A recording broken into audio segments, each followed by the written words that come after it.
Good morning, everyone. I'd like to talk to you about this phone. This is going to be the full review that I'm going to be doing on the A5.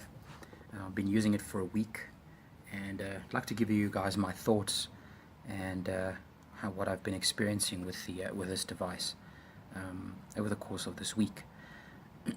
So the Galaxy A5 2017 is the phone that I'm going to be showing you guys, and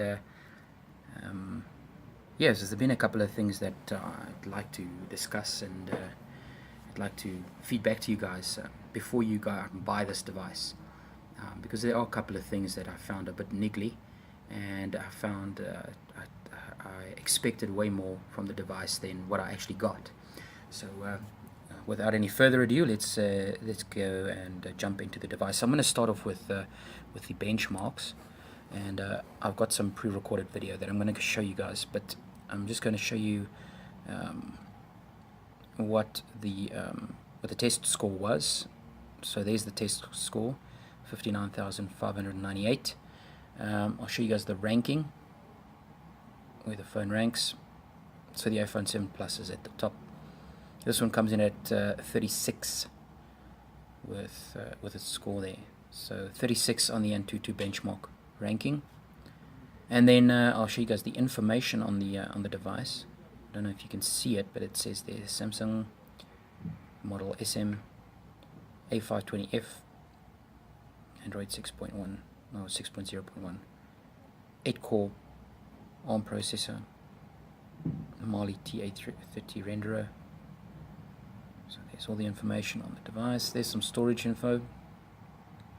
This device that I've got is a 32GB model, and I added another 32GB of SD expansion. There's CPU information,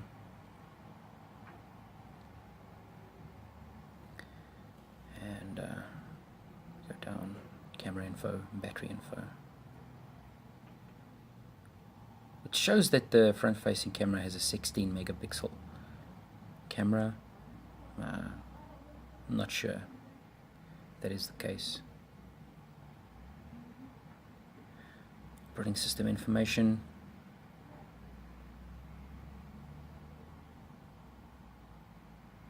As you can see, I'm in South Africa,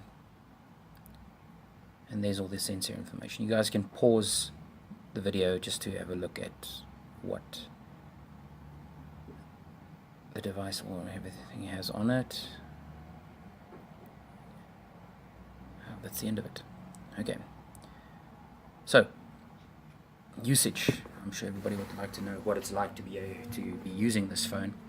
And I've got to be honest with you guys. Although it's not a bad phone, and it doesn't perform too badly, especially in the benchmarks, I was quite surprised.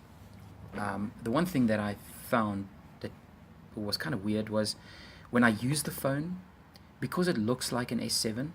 I'm expecting it to perform like an S7, and there were times on the UI when I'll be scrolling between these, on the app tray between the apps, it gets stuck. It gets sticky. Now this may be because I'm still running on some test software, and it may not be the full build or the correct final build. I'm sure they can sort that out with software, because the CPU is fast enough, so it shouldn't have these little quirks. I've also found that sometimes when I want to use the touch UI, it's unresponsive. I'll be typing halfway through my messages, it'll just stop typing. I'll unlock the phone and I'll try and open up an app, and the touch UI just will be unresponsive.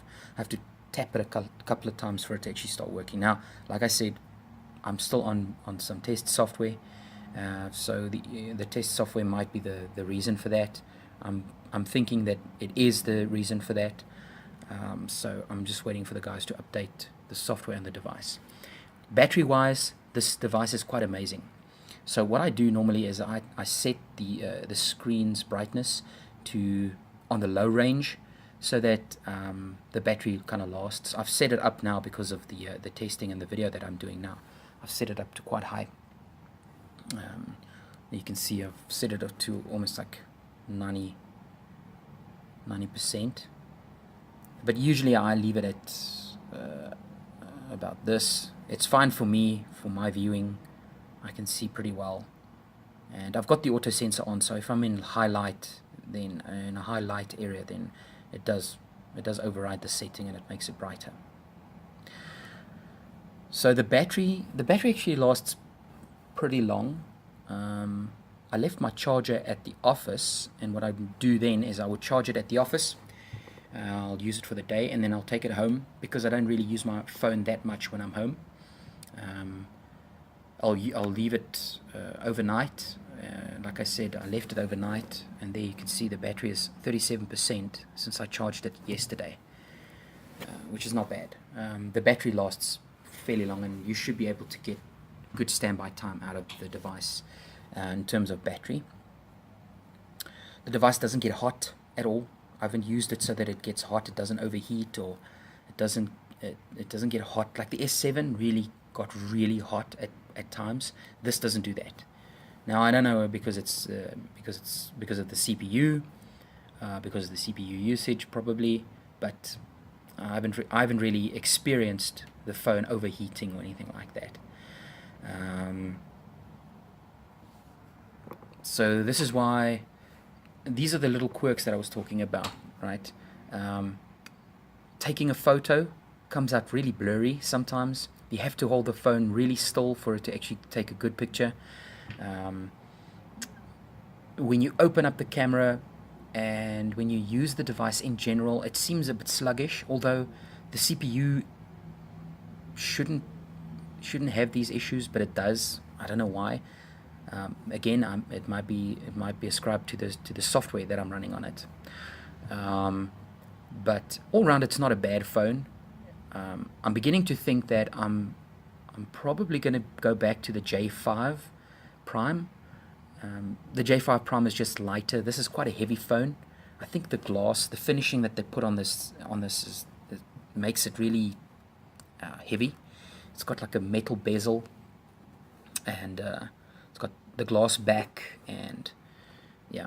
So you can see the A5 also has the always on display, which is quite nice as well. And the other quirk is this USB-C type.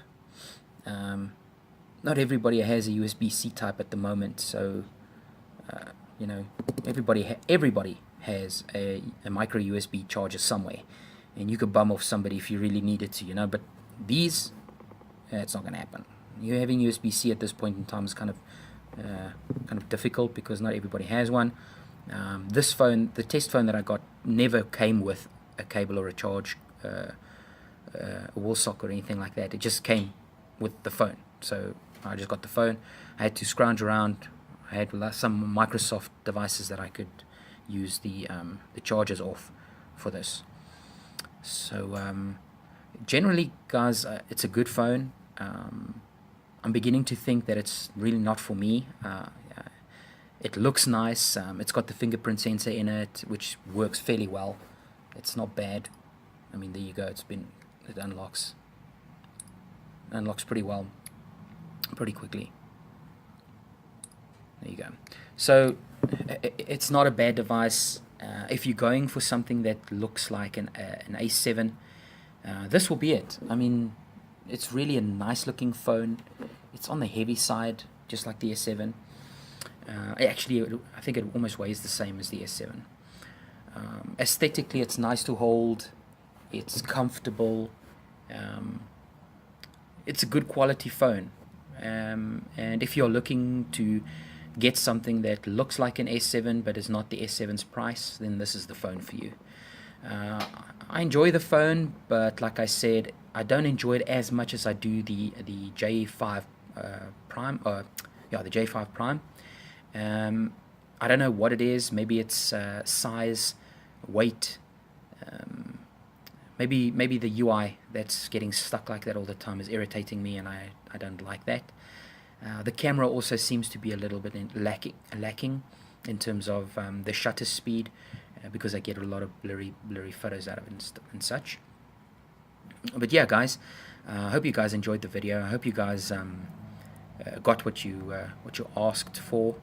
If there isn't anything that I missed or skipped, please let me know in the comments. I'll gladly cover those things if you'd want me to.